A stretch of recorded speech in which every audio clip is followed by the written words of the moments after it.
तस्वीर में दिख रही मासूम सी बच्ची, क्या आपको ये याद है या फिर आप इस बच्ची को भूल चुके हैं? अगर आपको ये बच्ची याद नहीं है तो आइए मैं याद दिला देता हूँ। दोस्तों, इस मासूम सी नन्ही बच्ची का नाम हिंद रजब है, जो कि गाजा की रहने वाली थी। 29 जनवरी 2024 को ये अपने फैमिली के साथ गाजा को छोड़कर कहीं जा रहे होते हैं। रास्ते में इजरायली आर्मी इनको रोकती है और इनकी गाड़ियों पर हमले करना शुरू कर देती है। अब उस गाड़ी में हिंद रजब के साथ उसकी 15 साल की कजन, आंटी और अंकल भी मौजूद होते हैं, जिसके चलते उसके अंकल और आंटी और बाकी जितने भी रिश्तेदार हैं वो सब मर जाते हैं। जिसके बाद हिंद रजब की कजन PRCS के ऑपरेटर्स को कॉल लगाती है और बताती है कि इजरायली आर्मी उन पर हमले कर रही है और अब वो टैंकर उनके करीब आ रहा है। जिसके बाद उस ऑडियो में ही फायरिंग की आवाज सुनाई देती है।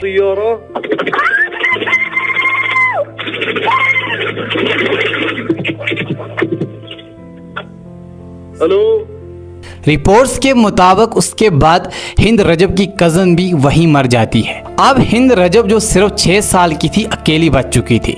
उसके बाद वो PRCS के ऑपरेटर्स को कॉल लगाती है और डरी हुई सहमी हुई आवाज में कहती है कि इजरायली आर्मी उनके करीब आ रही है और वो उन्हें अब मारने वाली है। वो उनसे मदद के लिए कहती है और कहती है कि आप हमें बचाने आ रहे हो ना।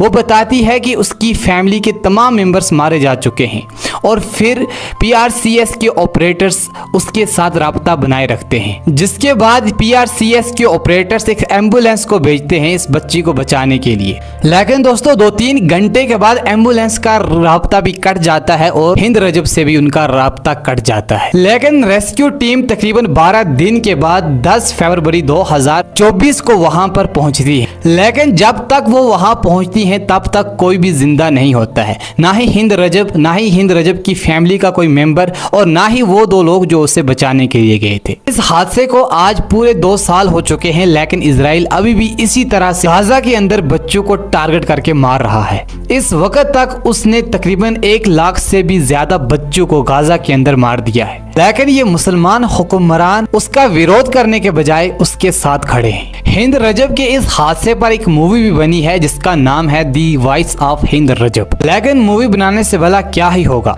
क्योंकि इजराइल अभी भी कंटिन्यू गाजा के अंदर, फलस्तीन के अंदर बच्चों को ऐसे ही टारगेट करके मार रहा है और हम मुसलमान सिर्फ देख रहे हैं और मुस्लिम कंट्रीज इजराइल के आगे तस्लीम हो चुकी हैं।